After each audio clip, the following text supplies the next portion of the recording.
Hello friends, എല്ലാവർക്കും സുഖമല്ലേ? അപ്പോൾ എൻ്റെ അലീന ലിബിൻ എന്ന ചാനലിലേക്ക് എല്ലാവർക്കും സ്വാഗതം. ഇന്നത്തെ എൻ്റെ വീഡിയോ എന്ന് പറയുന്നത് ഞാൻ സ്ലോവേനിയയിൽ നിന്ന് പോളണ്ടിലേക്ക് ഞാൻ എങ്ങനെ എത്തിച്ചേർന്നത് അത് ഉൾപ്പെടുത്തിക്കൊണ്ടുള്ളൊരു വീഡിയോ ആണ്. അപ്പോൾ ഞാൻ ഏറ്റവും ആദ്യം കേരളത്തിൽ നിന്ന് വന്നത് സ്ലോവേനിയയിലേക്കാണ്. സ്ലോവേനിയയിൽ എങ്ങനെ എത്തിപ്പെടാനുള്ള കാരണം എന്ന് ചോദിച്ചാൽ, അതായത് ഞാൻ ആദ്യത്തെ വീഡിയോയിൽ പറഞ്ഞായിരുന്നല്ലോ, ഞാൻ നേഴ്സാണ്. അപ്പോൾ അപ്പോളോ ഹോസ്പിറ്റലിൽ കൽക്കട്ടയിൽ ഞാൻ ഓങ്കോളജി ഡിപ്പാർട്ട്മെൻറ്റിൽ 4 വർഷമായിട്ട് നേഴ്സായിട്ട് വർക്ക് ചെയ്യുന്ന സമയത്ത്, ഇപ്പോഴും എല്ലാവരും ഫോൺ നോക്കിക്കൊണ്ടിരിക്കുന്ന സമയത്ത്, അങ്ങനെ നോക്കുന്ന സമയത്ത് ഫേസ്ബുക്കിൽ വന്ന ഒരു അഡ്വർടൈസ്മെൻ്റ് ആയിരുന്നു. ഈ ഏജൻസി ഫേസ്ബുക്കിലിട്ട അഡ്വർടൈസ്മെൻ്റ് ആയിരുന്നു. അതായത് നേഴ്സുമാർക്ക് ഈ ജർമ്മൻ കോഴ്സ് പഠിച്ചുകൊണ്ട് ജോലി ചെയ്യാമെന്ന് പറഞ്ഞ് ഉൾപ്പെടുത്തിക്കൊണ്ടുള്ളൊരു അഡ്വർടൈസ്മെൻറ്റ് വന്നു. അപ്പോൾ കണ്ടപ്പോൾ അത് നല്ലതായിട്ട് തോന്നി. യൂറോപ്പിൽ അപ്പോൾ കുറച്ചും കൂടി പൈസ ഉണ്ടാക്കാം എന്ന് ചിന്തിച്ച് തന്നെയാണ് അതിലേക്ക് ഇറങ്ങി തിരിച്ചത്. പിന്നെ വേറെ കൂടുതൽ അന്വേഷിച്ചു എന്ന് പറഞ്ഞായിരിക്കും സത്യം. അപ്പോൾ പിന്നെ ഇതിലേക്ക് ഇറങ്ങി തിരിച്ചു. അപ്പോൾ ഈ കാര്യം അറിഞ്ഞപ്പോൾ തന്നെ എപ്പോഴും വീട്ടിലേക്ക് വിളിക്കുന്ന കൂട്ടത്തിൽ മമ്മിനോട് കാര്യങ്ങൾ പറഞ്ഞ കൂട്ടത്തിൽ ഇതും പറഞ്ഞു. അപ്പോൾ മമ്മിയെ അപ്പോൾ പിന്നെ അഡ്രസ്സും കാര്യങ്ങളും അറിഞ്ഞ ശേഷം അവിടെ ചാലക്കുടിയിലുള്ള ഏജൻസിയിൽ പോയി അന്വേഷിക്കുകയാണ് ചെയ്തത്.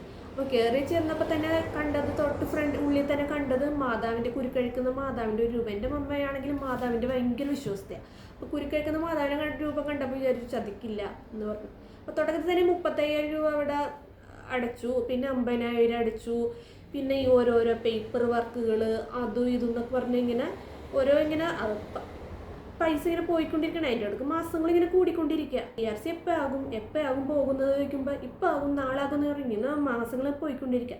അതിൻ്റെ അടുക്ക് പോലീസ് വെരിഫിക്കേഷൻ 3 പോലീസ് വെരിഫിക്കേഷൻ കഴിഞ്ഞു എന്നുണ്ട്.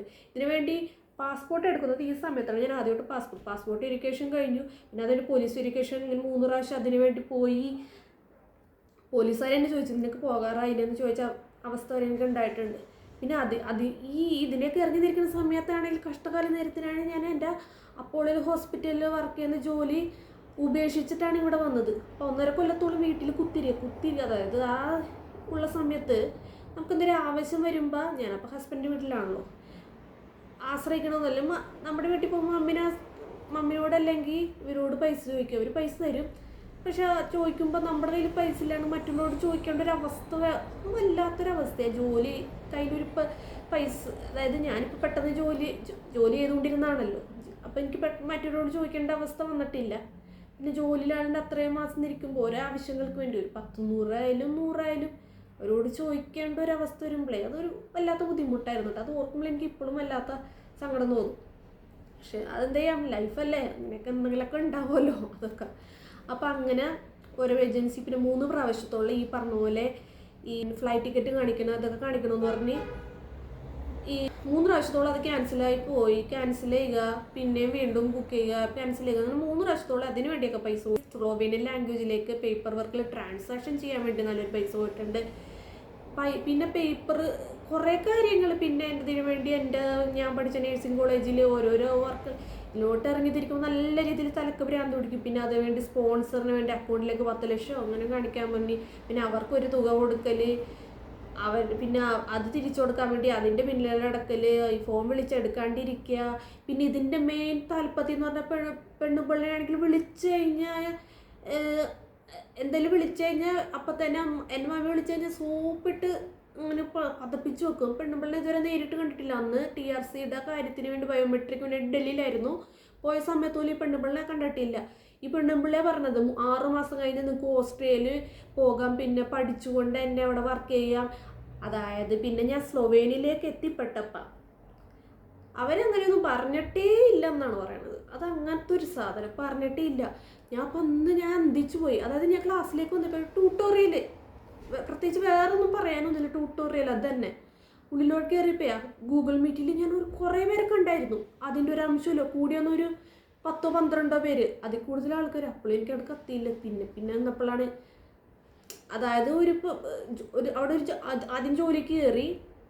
ഇവിടെ സ്റ്റുഡൻസ് കീ എന്ന് പറഞ്ഞ ഇതുണ്ട്, അവിടെ പോയി നമ്മൾ ബുക്ക് ചെയ്യണം. പിന്നെ പൈബറിൽ മെസ്സേജ് വരും, പിന്നെ OTP നമ്പർ കൊടുത്ത് പിന്നെ ഇതായി കഴിഞ്ഞാൽ അവർ ഇമെയിലോട്ട് അഴക്കും ജോബും കാര്യങ്ങളും. അപ്പോൾ ഇതിൻ്റെ ഒപ്പം ഞാൻ കാണിക്കേണ്ടത് ഇങ്ങനെയൊക്കെ കേട്ടോ. അവർ ഇമെയിൽ അഴക്കുമ്പോൾ ഇപ്പോൾ ഇതിൻ്റെ ഒപ്പം തന്നെ ഞാൻ സ്ക്രീൻഷോട്ട് കാണിക്കുന്നുണ്ട്. ഇങ്ങനെയാണ് അവിടെയൊക്കെ ജോബുകൾ, ഇമെയിൽ ഇന്ന സ്ഥലത്തിൻ്റെ ആൾക്കാരെ വേണമെന്ന് പറഞ്ഞ് ഇങ്ങനെ വരും. അപ്പോൾ ഞാൻ അതിൻ്റെ ഒരു സ്ക്രീൻഷോട്ട് ഇതിൽ ആഡ് ചെയ്യുന്നുണ്ട്. നിങ്ങൾക്ക് മനസ്സിലാവും എങ്ങനെയാണ് ജോബിൻ്റെ കാര്യങ്ങളൊക്കെ അവിടെ വന്നെയാണ്. അപ്പം അങ്ങനെ കണ്ടുപിടിച്ചാണ് ഞങ്ങൾ ആദ്യം ഞാൻ ജോലി കയറിയത് ബിസ്ക്കറ്റ് ഫാക്ടറി. ഇതൊക്കെ ഞാൻ വിചാരിച്ചിട്ട് പോലും ഇല്ലായിരുന്നു, ഇങ്ങനെ നേഴ്സിങ്ങിന് വന്നിട്ട് അവസാനം ഇങ്ങനെയൊക്കെ ജോലിക്ക് വരേണ്ടി വരുമെന്ന്. പിന്നെ അവിടുത്തെ ചിലവിനൊക്കെ വേണ്ടിയുള്ള പൈസക്ക് വേണമെങ്കിൽ ജോലിക്ക് പോകാണ്ട് ഒരു നിവർത്തിയില്ല. 25,000 രൂപ റെൻറ്റ് കൊടുക്കണം അവിടെ താമസിക്കണേന്. പിന്നെ വീട്ടുകാർക്ക് അതിൽ നിന്ന് ഞാൻ കൊടുത്തിട്ടില്ല, സത്യം പറയാലോ. അതിൽ കൊടുക്കാനില്ലായിരുന്നു. യൂറോ അല്ലേ, നല്ല ചിലവുണ്ട്. ആൾക്കാർ വിചാരിക്കും ഇവിടെ യൂറോപ്പിൽ എന്ന് പറയുമ്പോൾ ഭയങ്കര വലിയ സെറ്റപ്പാണ്, അങ്ങനെയൊക്കെയാണ്. ഞാൻ ഒന്നാമത് സ്റ്റുഡൻറ്റ് വിസയിലാണ് വന്നത്. പിന്നെ റെൻറ്റ് കൊടുക്കണം, ചിലവ് എൻ്റെ കയ്യിൽ കൊടുക്കാനില്ലായിരുന്നു സത്യം പറഞ്ഞാൽ. എനിക്ക് സങ്കടം വന്നിട്ട് ഞാൻ കരഞ്ഞ ദിവസങ്ങളൊക്കെ ഉണ്ടായിരുന്നു. പിന്നെ ഇത്രയും 10 ലക്ഷം അത്രയൊക്കെ വാങ്ങിച്ച് ഇത്രയും കടങ്ങളൊക്കെ വരുത്തിയിട്ട് പെട്ടെന്ന് സ്വന്തം ഫീൽഡ് അല്ലാണ്ട് ഇനി തിരിച്ചു അതിൻ്റെയൊക്കെ എല്ലാപ്പൊടി ഒരു വർഷത്തെ TRC കാർഡിൻ ആണ് മീൻസ് പ്രോസസ്സിങ് ആയിട്ട് തന്നേക്കണത്. അപ്പോഴേക്കും 8 B1 B2 പഠിക്കാന്ന്, അതായത് B1 പഠിച്ചുകൊണ്ടിരിക്കുന്ന സമയത്ത് മറ്റേ ഫസ്റ്റ് 1 ഇയറിൻ്റെ എക്സ്പയറി ഡേറ്റ് കഴിയാറായി കാർഡിൻ്റെ. ഇനി നാട്ടിലേക്ക് തിരിച്ചു എന്ത് ചെയ്യുമെന്ന് വിചാരിച്ചിരിക്കുന്ന സമയത്താണ് ഈ പോളണ്ടിലുള്ള ഒരു വ്യക്തി, സോറി ആ വ്യക്തിയുടെ പേരും കാര്യങ്ങളൊന്നും പറയരുതെന്ന് പറഞ്ഞിട്ടുണ്ട്, അതുകൊണ്ട് ഞാൻ പറയാത്തത്. അപ്പോൾ ആ വ്യക്തി ഇങ്ങനെ പറഞ്ഞു. പിന്നെ ഒന്നും നോക്കിയില്ല, അത് TRC കാർഡ് അതിൻ്റെ കാലാവധി കൂടി വന്ന് ഒരു 2 ആഴ്ച ഉണ്ടാവണമെന്ന് ആലോചിക്കണേ. എന്ത് ചെയ്യും? ബസ്സിന് പോകാൻ പറ്റില്ല, ഫ്ലൈറ്റിന് പോയെന്നാൽ ചെക്കിങ് കാര്യങ്ങളൊക്കെ ഉണ്ടായി കഴിഞ്ഞാൽ എന്തെങ്കിലും പറ്റി കഴിഞ്ഞാൽ പിന്നെ നാട്ടിലേക്ക് ഡയറക്റ്റ് ഡിപ്പാർട്ട് ചെയ്യും. അപ്പം ഇങ്ങനെ ഒരു ജോലിയും കാര്യങ്ങളൊക്കെ ഉണ്ടെന്ന് പറഞ്ഞുകൊണ്ട് ഞങ്ങളുടെ കൂട്ടത്തിൽ 3 പേരുണ്ടായിരുന്നു. ഞാനും പിന്നെ വേറെ 2 വ്യക്തികൾ. ഞങ്ങൾ 3 പേരും കൂടി ഇട്ടിട്ട് പോകാൻ പറ്റാത്ത സാഹചര്യം അല്ലാത്തതുകൊണ്ടാണ് നാട്ടിലേക്ക് പിടിച്ച് നിന്നേ പറ്റുള്ളൂ. ആ സാഹചര്യമാണ് ഞങ്ങൾ പോകുന്നത് കേട്ടോ. അപ്പോൾ പിന്നെ ബസ് വഴി വന്നു, ഇവിടെ വന്ന് ഇറങ്ങി.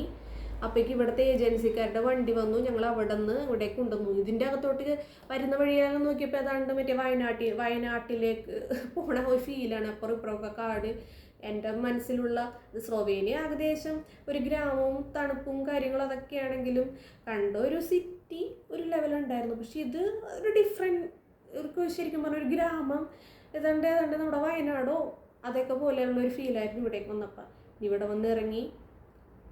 പിന്നെ ഇവിടുത്തെ വിശേഷങ്ങൾ, ഇനി പോളണ്ടിലുള്ള കാര്യങ്ങൾ ഉൾപ്പെടുത്തിക്കൊണ്ടുള്ള ഇവിടെ വന്ന് ഞാൻ ആദ്യം ജോലിക്ക് തുടങ്ങിയിട്ട് ഇപ്പോൾ ഉള്ള ജോലിയിലെ കാര്യങ്ങൾ ഉൾപ്പെടുത്തിയുള്ള വീഡിയോ സെക്കൻഡ് പാർട്ടായിട്ട് അടുത്ത വീഡിയോയിൽ ഇടുന്നുണ്ട്. അപ്പോൾ ഇത്രയും പറഞ്ഞതിൽ നിങ്ങൾക്ക് ഇഷ്ടപ്പെട്ടിട്ടുണ്ടെങ്കിൽ എന്നെ ലൈക്ക് ചെയ്യുക, സബ്സ്ക്രൈബ് ചെയ്യുക. ഇനി എൻ്റെ വീഡിയോസിൽ എന്തെങ്കിലും മാറ്റം വരുത്തുന്നുണ്ടെങ്കിൽ നിങ്ങളുടെ അഭിപ്രായങ്ങൾ പറയുക, എന്നെ സപ്പോർട്ട് ചെയ്യുക.